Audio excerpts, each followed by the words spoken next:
Hello दोस्तों, MS mathematics में आप सभी का स्वागत है। मैं सोनू गुप्ता। अभी आपके सामने एक बहुत ही बढ़िया प्रश्न है। क्या कहता है, what is the slope of the line parallel to the line passing through the points इतना। यानी कि एक कोई लाइन है जो पास करता है इस पॉइंट से होकर, और उसी के पैरेलल अगर कोई दूसरा लाइन होता है तो उसका स्लोप क्या होगा, ये हमसे पूछ रहा है। ठीक है, अब ये जो पॉइंट्स है, सबसे पहले तो हम लोग ऐसे इमेजिन कर सकते हैं कि पॉइंट्स कहाँ लाई करेगा। ये हम लोग इमेजिन कर सकते हैं कि ये जो प्लेन ऑफ पेपर यानी प्लेन में ये पॉइंट्स कहाँ लाई करेगा।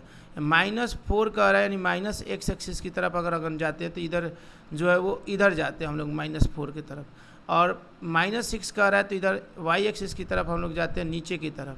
तो इन दोनों के सामने अगर रखें तो यहाँ लगभग अप्रॉक्स मान सकते हैं। +2x में आ रहा है और -3 आ रहा है, यानी लगभग यहाँ, यानी इसके सामने अगर जाते हैं तो यहाँ।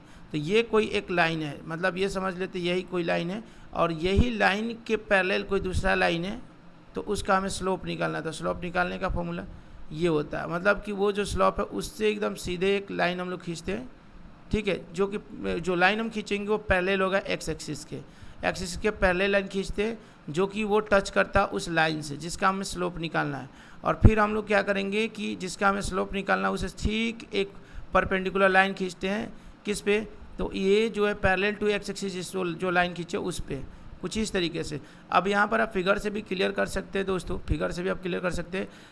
इस पॉइंट से इस पॉइंट तक का हमें ये पॉइंट हमें पता है, इन दोनों पॉइंट ज्वाइनिंग करके हमने लाइन को खींच दिया।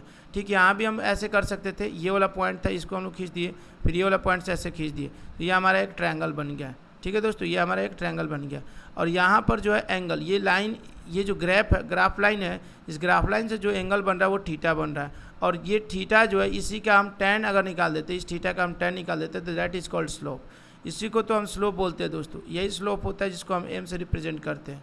तो यही तो स्लोप होता है दोस्तों। लेकिन हम लोगों को पता है कि tan थीटा का एक और फॉर्मूला होता है, tan theta is equal to होता है परपेंडिकुलर अपॉन में बेस।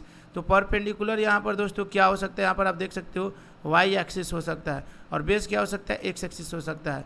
तो वाई एक्सिस में ये टोटल डिस्टेंस, हमें स्लोप का डिस्टेंस बताना है ना, क्योंकि फॉर्मूला में तो हमें डिस्टेंस रखना है। तो ये डिस्टेंस निकालना, तो ये डिस्टेंस क्या होगा, y2 - y1, यानी कि y2 ये हो गया और y1 यहाँ का हो गया, तो y2 - y1 हो जाएगा। और इधर जो एक्स एक्सिस के अलाउंग है ये x2 - x1 हो जाएगा। यानी कि स्लोप का एक और फार्मूला आ जाता है, tan theta is equal to y2 - y1 upon x2 - x1। काफ़ी सिंपल सा फॉर्मूला है, कोई दिक्कत नहीं है दोस्तों, आसानी से बनाया जा सकता है। और इसी को बराबर m लिखते हैं, इसी बराबर p/b लिखते हैं, तो कोई दिक्कत नहीं है, कोई भी फॉर्मूला हम यूज़ कर सकते हैं। ये हम समझे हैं, इसको एनालिसिस किए हैं कि किस तरीके से कहाँ से फार्मूला आता है। अगर फार्मूला हम लोगों को समझ में आता है कि फार्मूला कहाँ से आता है, तो हमें फार्मूला हमेशा याद रहेगा दोस्तों। तो हमने इसीलिए हमने बताया फार्मूला, रटा चीज़ नहीं करना है, बिल्कुल समझ कर काम करना है। tan theta is equal to y2 - y1 upon x2 - x1। ये कहाँ से है, ये बात हमने पहले बता दिया।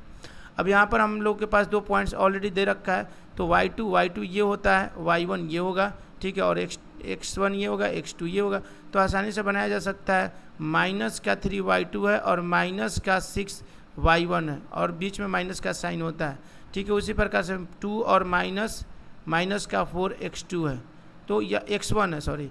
तो यहाँ से हम सॉल्व करें तो -3 + का 6 अपॉन में 2 + का 4, ये हो जाता है आपका दोस्तों 3 अपॉन में ये कितना हो जाता है, 6 हो जाता है। कटेगा तो कितना आएगा, 1/2। यानी स्लोप कितना आ रहा है दोस्तों, 1/2। 1/2 कहीं ऑप्शन में दिख रहा है, बिल्कुल दिख रहा है। ऑप्शन नंबर जो 4 है वो करेक्ट हो जाएगा, यानी कि स्लोप जो निकलेगा वो 1/2 होगा। ऑप्शन नंबर 4 जो है वो करेक्ट हो जाएगा दोस्तों। ठीक है, आशा करता हूँ कि आपको सॉल्यूशन समझ में आएगी। धन्यवाद।